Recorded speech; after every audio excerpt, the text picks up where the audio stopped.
Welcome, my name is Miss Acevedo and we're here for another read aloud. This one is called Pinduli and this one was written by Janell Cannon. This one was recommended by one of my second graders, our friend Jaden. So thank you, Jaden, for recommending this one. This is a story of Pinduli, a very young hyena. His mother had always told him that he was the most beautiful hyena ever, but he encounters other animals along the way that start to make him feel rotten about the way he looks. Has anybody ever said something to you, said something that was not very nice to you about the way you look and that made you feel rotten on the inside? Well, let's read and find out what happened to Pinduli. The sun was low in the East African sky. The animals had been sleeping all through the hot afternoon and now they began to stir. Pinduli awoke before Mama Hyena, eager to explore. "Don't go far," Mama Hyena said. "We must hunt soon. There has been so little to eat lately that we'll need all night to find enough to fill our bellies." Pinduli promised to stay close, and then he trotted away. As Pinduli passed the waterhole, she spied sleepy animals in the brush. She sniffed the air, which was rich with exquisite and mysterious smells.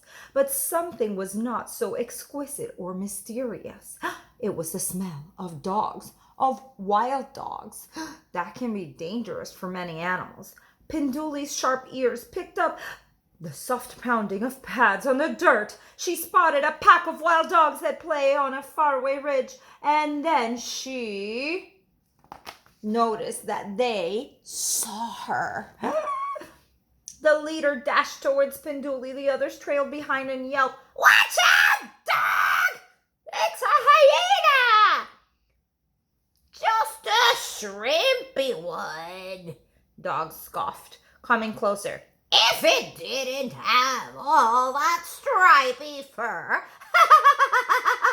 those ears would make me think it was a baby elephant."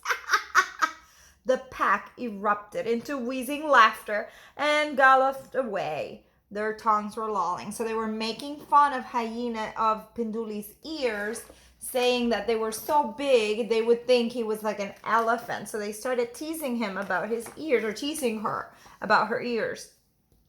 Pinduli had never given thought to her ears. Were they really so big? She let them fall flat against her head. Plip plop. "I can hardly hear now," Pinduli thought, but she kept her ears down. So now she's putting her ears down because she's starting to feel self-conscious. When you start to feel self-conscious because you don't want them to see your ears, but now she can't hear well. A rumbling voice came from the scrub. Pinduli whirled around. A lion! The little hyena poofed her mane and suddenly looked twice her size. She was sure that she was a mighty fierce, but Lion just calmly looked her up and down. Then he leaned his old scarred face nearer and said, "That prickly fringe hardly becomes you, young lady." Pinduli's mane flopped, boop, and she hurried away. She had never given a thought to her coat. Was it really that straggly? Pinduli circled back to the waterhole, waded into the pool, and let the water soak into her fur. She figured that when the water ran off, her coat would lie flat. No more prickly fringe. Zebra and two friends strolled over, their brown eyes glinting at the sight of the soggy little hyena. Pinduli didn't like their amused look. She tried to lower herself deeper into the water and she tried to disappear. But it was too late. She was trying to hide from them or disappear in the water, but they saw her. If you are going to do stripes, please work on your symmetry and clarity. Good grooming, not soaking, will take some of that unpleasant haziness out of your patterns, whined Zebra. Then the three tossed their heads, dipped their lips into the water, and drank. So now they were making fun of Hyena's coat and Hyena's or Pinduli's stripes. Pinduli splashed past the startled zebras and escaped into a quiet spot. Were her stripes really so disorderly? Didn't Mama Hyena always say that she was the most beautiful hyena ever? She rolled and rolled in the pale dust, which stuck to her wet fur. Soon her soft stripes had completely vanished. Ears pinned, coat flattened and dusted to a pallid gray, Pinduli wanted nothing more than to get home, hoping no one would notice her. I'm really in trouble now, she worried. I've been gone for a really long time, and Mama gets awful cranky when she's hungry. As she headed back to the rocky den, she saw lion, zebra, and dog, along with his rowdy pals hanging around the waterhole. A few wild beasts were there too, and they were all there for an evening drink. My, it's busy out there tonight, thought Pinduli, edging away from the others. No luck. The animals turned to see who was coming. Their jaws dropped. Their eyes bulged. That's almost like they're big and coming out of their sockets. Pinduli looked around wildly. What are they seeing? What are they looking at? A ghost! The animals screamed. An evil spirit is upon us! They jumped and ran. Where? Cried Pinduli as she raced behind them, feet pounding and dust flew and no one answered.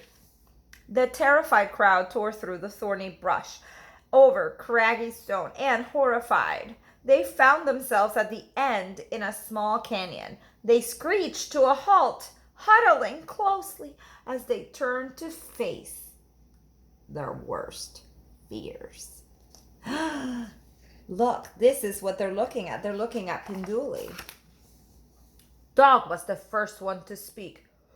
Oh, great spirit, he howled. You've come for me. I know it because I made fun of a young hyena's ears. All eyes were on Pinduli. Oh, so I'm the ghost, she thought. I better get in character before they recognize me. Go on, dog, said Pinduli in a slow, deep voice. The spirits want to know why you would commit such a hideous, awful, atrocious crime. Dog's voice quavered. I don't know. I guess I was still mad at Fence for calling me Butterfly Head.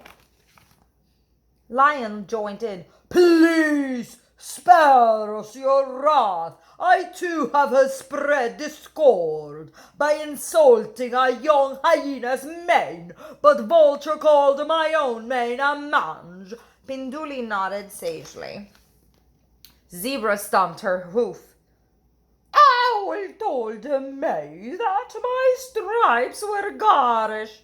A tear rolled down her long face. Everyone fell silent. Pinduli's mind whirled as she tried to think of what a ghostly spirit might say. Of spirits always give tasks and want offerings, she thought. Let's see. Okay, Mama will love this. So now Pinduli's going to tell them what they need to do so that they can make up for making fun of the young hyena. In order to appease bad spirits, you must find your tormentors and make peace, Pinduli called out with authority, and always leave a bit of every meal as an offering. If you do this, I shall never return. She turned and glided away on her tiptoes, trying not to smile. Thank you, called the creatures. We will do what you said. Once out of sight, Pinduli raced home. There you are, cried Mama Hyena as Pinduli galloped up to her. You look awful. Pinduli was so glad to be home again. It was worth getting in trouble. She didn't even mind the 5 baths it took to get the dirt out of her fur. In fact, It took all night to get Pinduli looking like a beautiful hyena again. I was worried sick. I went looking everywhere for you, said Mama Hyena as she helped to smooth Pinduli's coat. Now that you're all straightened up, we've got to get out and find something to eat. It's already morning, and I'm sure you are as ravenous, that means as hungry, as I am. Pinduli's stomach growled. They were very hungry. That very morning, dog, lion, and zebra searched the wide savanna until they found fennec, fox, vulture, and owl. We've come here on the order of the Great Spirit, Dog announced. We must find out why you were so rude to us. Fennec Fox spoke up. I guess I was having a bad day. Several cats said that I looked like a fuzzy bat without wings. He nodded to Dog.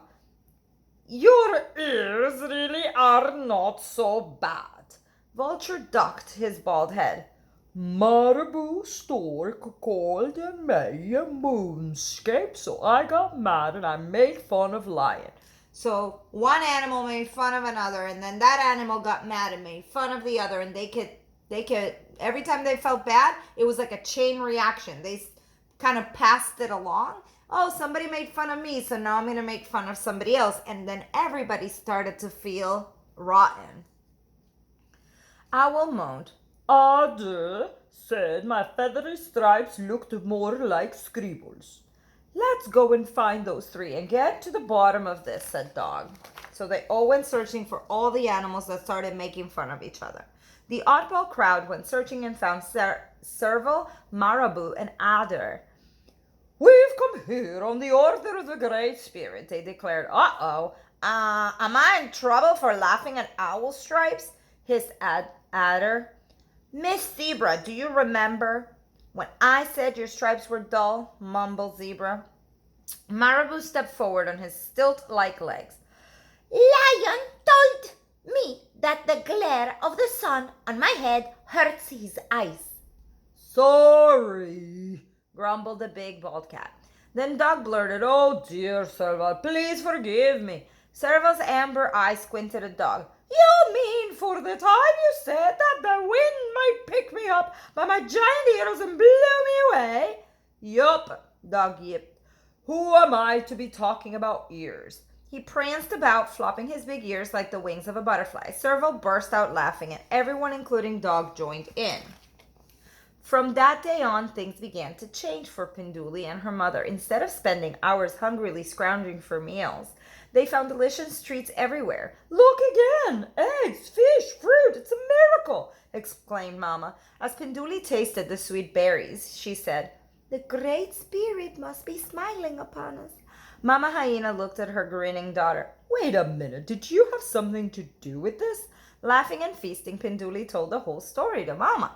You're not only the most beautiful hyena ever, said Mother. You're the smartest hyena ever. And that is the end of Pinduli. I hope you enjoyed it. Say thank you to Jade and have a great day. Bye.